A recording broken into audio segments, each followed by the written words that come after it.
Gostaria de agradecer o convite desta importante rede de estudios sobre as universidades. Aos colegas que falam português, quero desculpar-me. Neste evento são a minoria linguística.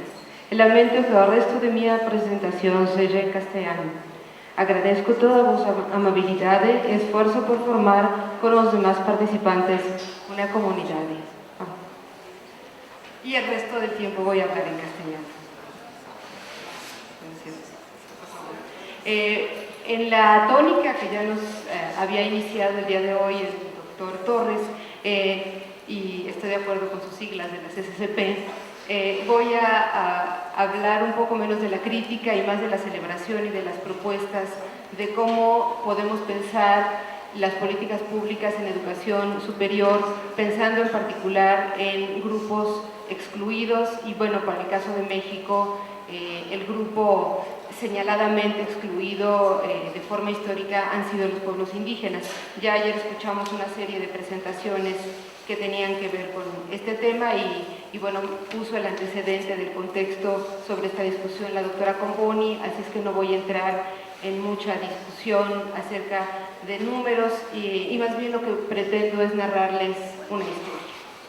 Quienes nos hemos dedicado a la investigación sobre políticas lingüísticas educativas para los pueblos indígenas en México, solemos poner el acento en las relaciones verticales que han caracterizado a la formación de profesores para el medio indígena. Y ya lo mencionaba el doctor Torres, durante la colonia en el siglo XIX fue la Iglesia Católica la responsable de políticas educativas en América Latina. Pero en el último siglo diversos actores intervinieron de manera más o menos constante en la educación en diversas regiones indígenas, desde las misiones culturales vasconcelistas, el Instituto Lingüístico de Verano, el Instituto Nacional Indigenista y la Secretaría de Educación Pública, se construyeron lo que muchos expertos del tema han denominado indigenismos postrevolucionarios.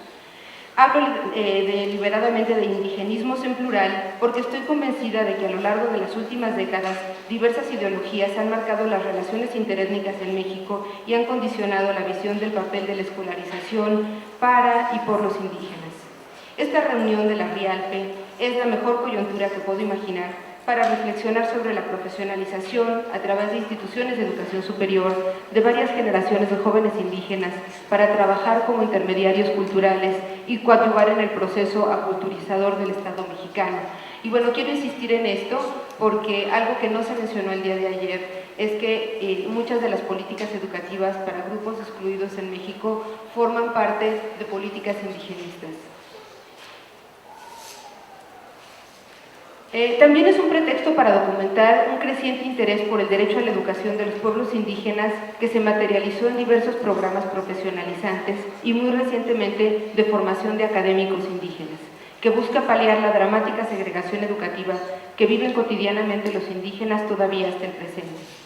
No voy a hablar de datos estadísticos, ya nos los presentaron, pero la última información que reporta el INEGI, solo el 2.3% de los mayores de 21 años hablantes de alguna lengua indígena mexicana cuentan con estudios universitarios.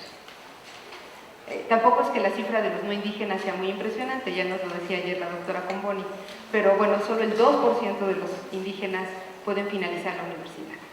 A continuación presentaré algunas de las diferentes rutas para la profesionalización de jóvenes indígenas que se pueden identificar en el México contemporáneo. Varios de estos modelos han coexistido en el tiempo, pero obedecen a diversos proyectos que desde los indigenismos del Estado han trazado las trayectorias formativas de un sector todavía muy poco escolarizado en el país.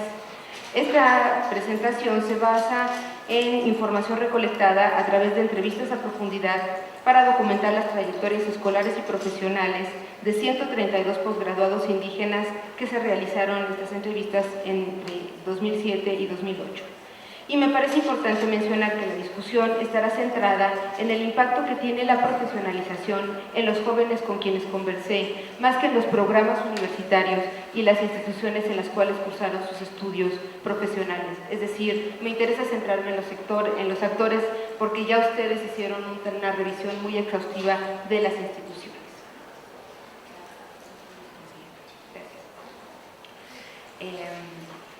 Silverio, y bueno, estoy usando seudónimos. Es un profesor hablante de náhuatl, que es la lengua indígena con mayor número de hablantes en México, 2.5 millones de personas la hablamos. Él nació y creció en una comunidad del municipio de Chilapa, en el corazón de la montaña de Guerrero. Su madre es monolingüe del náhuatl y su padre habla lo que ellos mismos denominan español cuatreado. Pero desde que Silverio tenía 3 años, su padre lo golpeaba cada vez que lo escuchaba hablando en náhuatl, lo que lo llevó a desarrollar lo que Fishman ha denominado una diglosia estable. Con su madre y en Chilapa hablaba en español. Con las mujeres de su casa habla siempre en náhuatl. Cursó la primaria en Acalco, su comunidad de origen, con profesores venidos de Chilpancingo y desarrolló un bilingüismo coordinado pero marcado. Y bueno, quería retomar algunos elementos de tipo histórico. En México, desde la década de los 20, el Estado mexicano creó programas específicos para la profesionalización de jóvenes indígenas. El primero de ellos fue la Casa del Estudiante Indígena, pero estos nichos de profesionalización tenían, como ya mencioné, el objetivo de formar intermediarios y sobre todo tenían el objetivo de crear trabajadores para el propio modelo indigenista, es decir, se formaban profesionales indígenas para trabajar para otros indígenas, no para que formaran parte de un proyecto de desarrollo nacional. Ahora sí, y bueno, lo mencioné también, estos promotores culturales que surgen a partir del nacimiento del Instituto Nacional Indigenista en 1948 eran vistos como traductores, no solo traductores lingüísticos, sino sobre todo traductores culturales.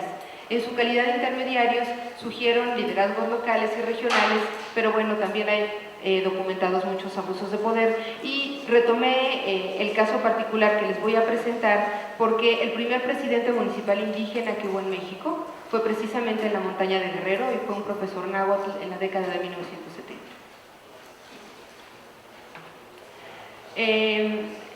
En esta misma década de la que les estoy hablando, en donde ya un grupo de profesionistas indígenas, casi todos ellos profesores que fungieron como castellanizadores, intervienen en diferentes proyectos de castellanización, y con esta idea se va consolidando un nicho laboral para profesionistas indígenas. Hace rato que hablaban de la inserción y digamos de la obligación de las universidades para crear mercados de trabajo. Bueno, en el caso de la política educativa particular que ha profesionalizado indígenas en México, se pensó para espacios laborales particulares. Ha cambiado con el paso de los años. ¿A que sí? Entonces les voy a leer un poco de lo que me narró en su momento este profesor indígena. Para mí, de niño, hablar el náhuatl era cosa de mujeres, de incultura, de pobreza. Para ser alguien en la vida tenía que hablar español, y no solo hablarlo por miedo o por vergüenza, sino por deseos de superarme. Esta idea de que hay una lengua que permite el desarrollo frente a un conjunto de lenguas que están naturalmente estigmatizadas y que son sinónimo de atraso. Nunca me avergoncé de mi madre ni de mi abuela, pero las tenía que ver en la parte de atrás de la casa, en la cocina. Enfrente, en la calle, yo no era uno de ellos. Silverio fue un alumno muy destacado desde la licenciatura y tuvo una serie de puestos como intermediario cultural en el Instituto Nacional Indigenista y después como profesor de primaria. Pero con las reformas educativas que sufrió la educación básica en las décadas de 1980 y 1990, muchos de estos promotores culturales buscaron ampliar su formación profesional a través de la obtención de licenciaturas. En ese contexto surgen dos proyectos diferentes que por razones divergentes tienen historias que se desarrollan de manera paralela. Por un lado, en el CIESAS, en la institución a la que yo pertenezco, surge una licenciatura en etnolingüística, y por otro lado, en la Universidad Pedagógica Nacional surge la licenciatura en educación para el medio indígena. Y bueno, la principal función que tenían estos primeros profesionistas indígenas que se forman entre 1970 y 1989 es la de contribuir a la mexicanización del resto de los indígenas desde el espacio escolar. Entonces, bueno, les hablaba yo de estos proyectos y de cómo entonces surge una nueva masa de profesionistas de origen bilingüe que redefinen lo indígena, primero en México, pero posteriormente esta redefinición tiene un impacto en el resto de América Latina y que genera un nuevo paradigma profesionalizador. Entonces, bueno, continúo con la narración de este colega. Él dice: mi primer trabajo, ya como egresado de la Universidad Pedagógica Nacional, fue en una primaria de la montaña, en donde se habla mepá, también conocido como tlapaneco. Imagínate mi frustración, me dijo, cuando llegué al salón de clase y no entendía nada de lo que decían los niños. Pero lo peor es que ellos tampoco me entendían a mí. El director me consolaba diciendo que la escuela era para que aprendieran español y que era mejor que me olvidara de mi romanticismo y que dejara mi náhuatl para la literatura. En esa época Silverio empezaba a escribir pequeños poemas bilingües. Y que pensara mejor que mi obligación como docente era conseguir que esos niños estudiaran para sacarlos del atraso y evitar que sus familias se murieran de hambre. Es decir, él me logró sintetizar toda esta historia de las políticas educativas en 3 frases.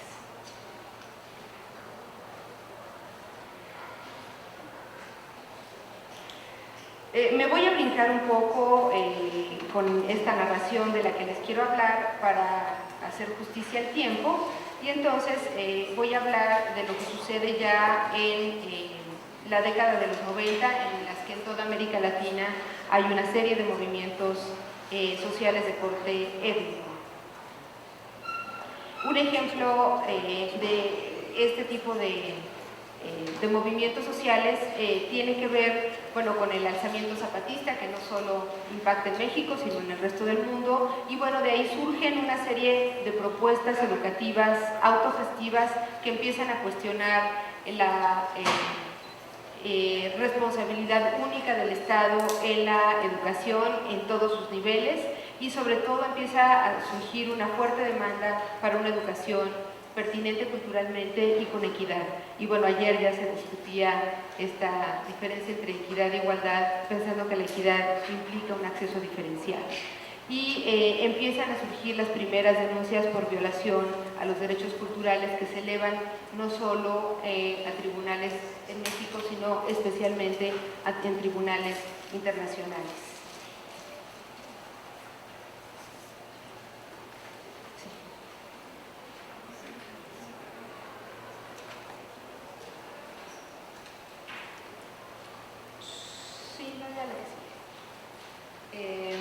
Voy a hablar de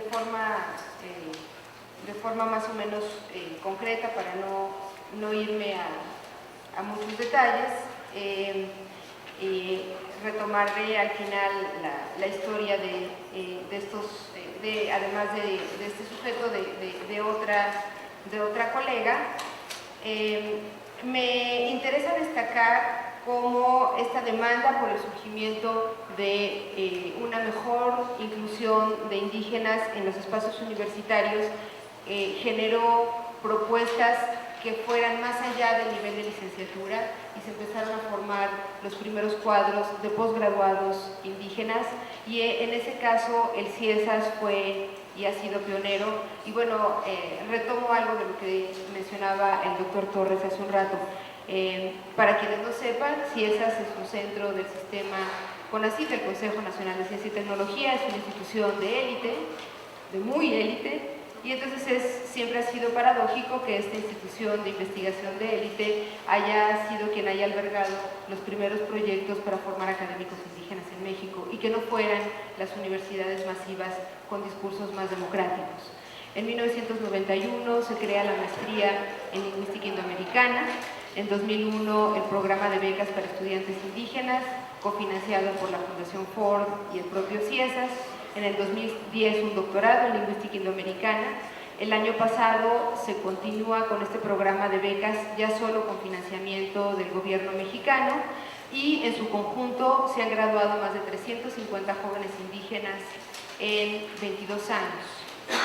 Entonces, quiero hablar un poco acerca de dónde y cómo trabajan estos jóvenes indígenas.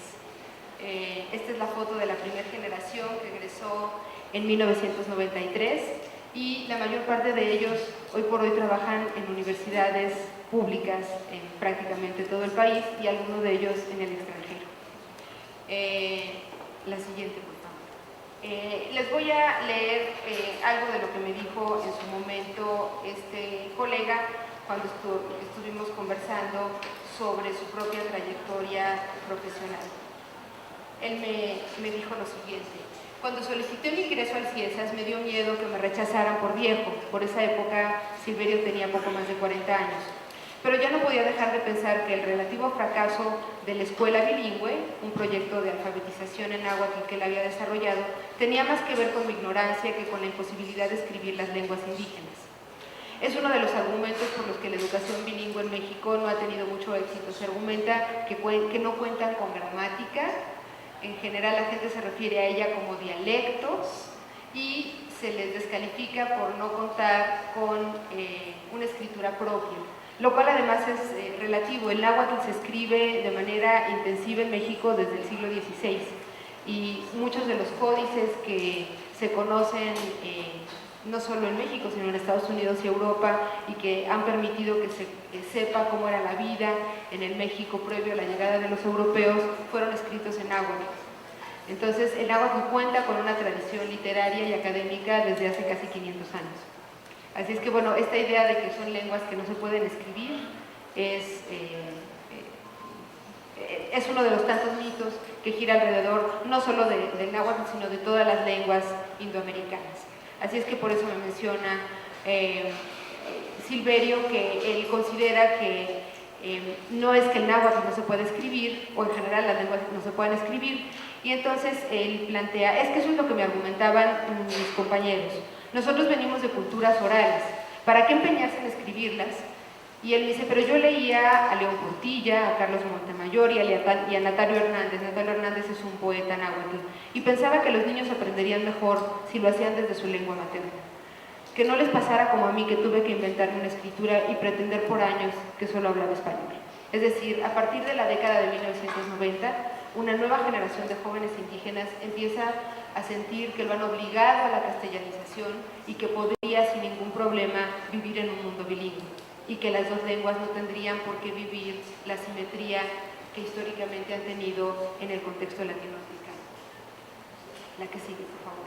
Esta es una de las últimas generaciones, ya con estudiantes de doctorado, entonces simplemente se las puse para que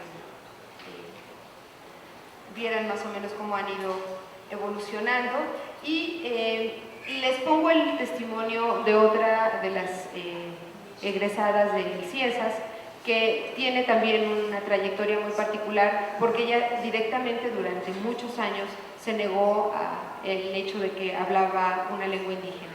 Entonces ella plantea, si no fuera por mi abuelo, nunca hubiera podido aprender a hablar mexicano.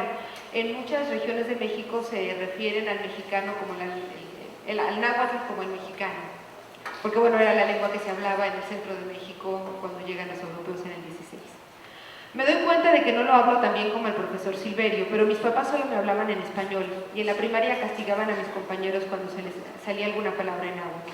La verdad es que hasta que terminé la normal y vi que había plazas en la Dirección General de Educación Indígena, me animé a confesar que yo hablaba mexicano. Fue por el empleo, no por el orgullo. Luego ya me gustó, y ahora no solo me da vergüenza, me gusta y quiero perfeccionarme. Y es una razón por la que se convierten en lingüistas expertos en sus lenguas. Hay una cuarta etapa que tiene que ver ya con el surgimiento de una serie de proyectos interculturales en México. Como ya mencionaba, el movimiento zapatista en 1994 fue clave para explicar una visibilización de demandas de corte cultural relacionadas con la educación. Esto generó que muchas instituciones, entre ellas ya nos hablaban ayer del caso particular de la UNAM, crearan programas de lo que se llama discriminación a la inversa o acción afirmativa, es decir, programas que incluyen indígenas para su profesionalización.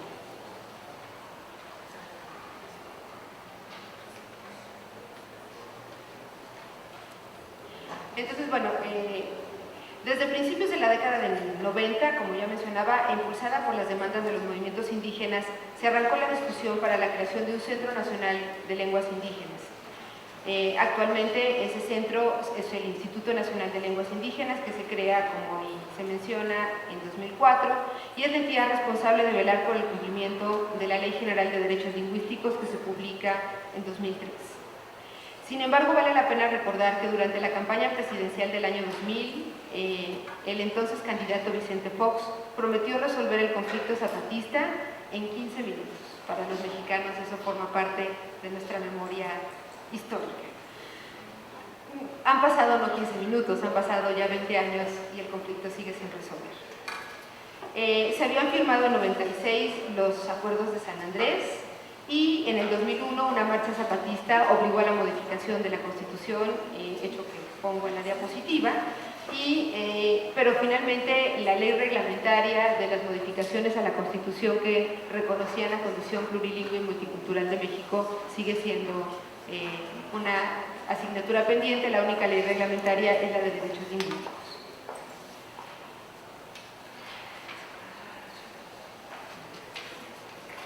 Ahora, lo que sucedió es que todo esta nueva generación de profesionistas y en muchos casos académicos indígenas que han surgido de estas experiencias del CIESAS y de algunas otras como México Nación Multicultural de la UNAM, ahora han encontrado nuevos nichos de inserción en el mercado de trabajo, en donde pueden aplicar de manera ya concreta y velar por el cumplimiento no solo de la Ley General de Derechos Lingüísticos, sino de otras leyes asociadas que tienen que ver con el desarrollo de los pueblos indígenas. Y entonces ya no se trata de profesionalizar para formar agentes de aculturación, sino para crear una masa crítica de jóvenes que permitieran el cumplimiento de todos los derechos culturales en el contexto latinoamericano. Y bueno, quisiera mencionar que de los estudiantes que han cursado los posgrados en el CIESAS, el 22% provienen de otros países del subcontinente latinoamericano. Es decir, hay egresados que provienen de Chile, de Guatemala, de Bolivia, de Colombia, de Perú, de Brasil, y que la experiencia de formar a lingüistas que no solo hablan lenguas mexicanas, sino que hablan otras lenguas del continente, ha permitido empezar a abrir brecha en este tipo de discusiones para el resto de América Latina. Sin embargo, quería presentarles al final de mi presentación la materialización del modelo que nos presentaba ayer el doctor Barba y que tenía que ver con una propuesta aparentemente ideal de cómo tenía que haber un incremento en el ingreso de las personas conforme se incrementaban los años de estudio y que tiene que ver con lo que preguntaba también hace un rato Francesc al doctor Torres. ¿Me pasa la siguiente? Esta es una gráfica de la que no me siento orgullosa, pero bueno, tampoco sería justo no presentarla. Está elaborada con datos del último censo que se realizó en 2010 en México y es la correlación que hay entre escolaridad y ingreso en miles de pesos. Lo que ven en la... Ay, me prometieron que esto tenía lucecita. Bueno, lo que ven en la columna de la izquierda son ingresos empezando por 1,000 pesos hasta 7,000, que es en promedio el ingreso alto el promedio de los profesionistas en México. Las líneas en rojo corresponde a los diferentes cortes que se hacen de los hablantes de lengua indígena y la línea en negro corresponde a los diferentes cortes que se hacen del resto de los miembros de la sociedad mexicana. Y ahí vemos que quienes no han cursado nada de educación tienen básicamente el mismo nivel de ingresos y todos ganan muy poquito. En promedio, quienes no han ido a la escuela en México ganan alrededor de $100 al mes. Quienes tienen la primaria concluida tienen un poquito de más ingreso, pero lo que nos empieza a mostrar esta gráfica es que los indígenas que solo han concluido la primaria ganan lo mismo que los que no estudiaron nada. En cambio, los no indígenas que terminaron los estudios básicos tienen un ingreso casi el doble de los que sí terminaron la educación básica. En la tercera línea, el tercer corte,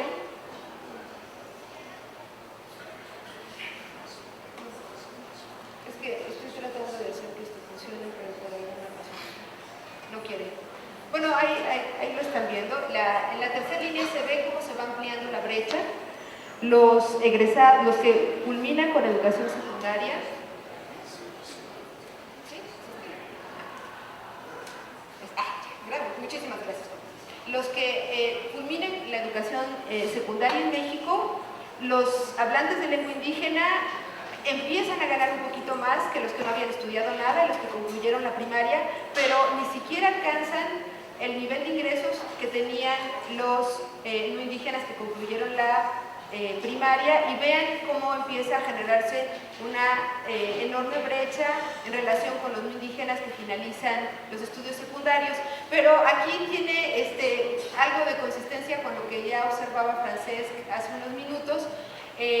Para el caso mexicano, quienes terminan educación terciaria, que corresponde a estudios técnicos superiores, los indígenas tienen un incremento notable en sus ingresos, y muchos de ellos provienen precisamente de quienes pertenecen al magisterio, y se cierra la brecha con los no indígenas. Pero cuando ingresan a la universidad, la brecha se vuelve abismal, y los egresados universitarios hablantes de lengua indígena ganan solo en promedio la tercera parte de los egresados universitarios no indígenas, según datos del 2010. Y eso, bueno, para reforzar esto que ya se planteaba en relación con si la universidad realmente disminuye las inequidades. Para el caso mexicano no es así. Duele mucho decirlo, pero no es así. Y quiero introducir nada más para las reflexiones finales y poder ajustarme al tiempo que me asignaron, que se ha hablado de muchos temas en este día y fracción de discusión, pero no se ha hablado de un tema que subyace parte de la discusión y que tiene que ver con la discriminación.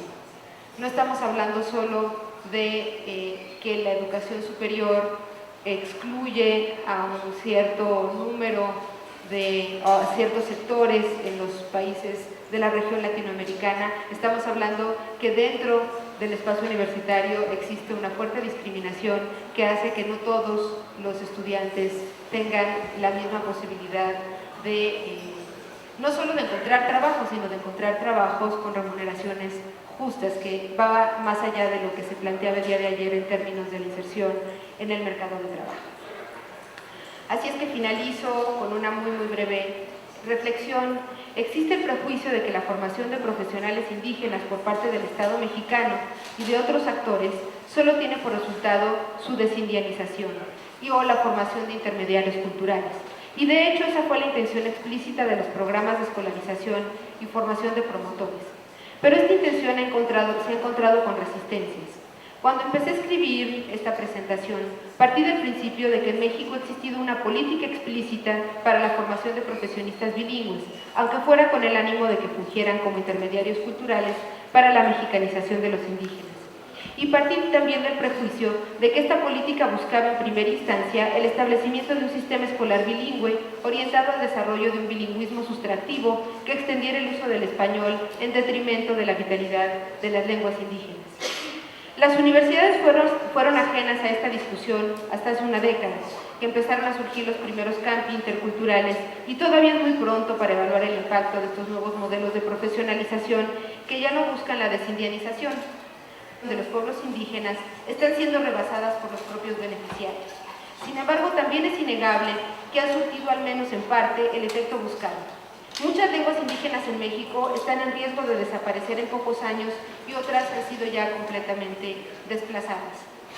Por otro lado, resulta paradójico que nunca antes había habido en México, en términos absolutos, tantos hablantes declarados de lenguas indígenas. Y también resulta claro que hemos transitado por una serie de políticas castellanizadoras en un México que se reconoce multilingüe y pluricultural, sustentado en su diversidad lingüística, y les ha dado estatuto de lenguas nacionales a las lenguas indígenas. Es decir, no hemos resuelto la tensión de por qué nos interesa que el castellano siga siendo esta lengua tan hegemónica y al mismo tiempo nos interesa que las lenguas indígenas no desaparezcan. Historias como la de Silverio o los relatos que narré parecieran desalentadores, sin embargo para mí no lo son.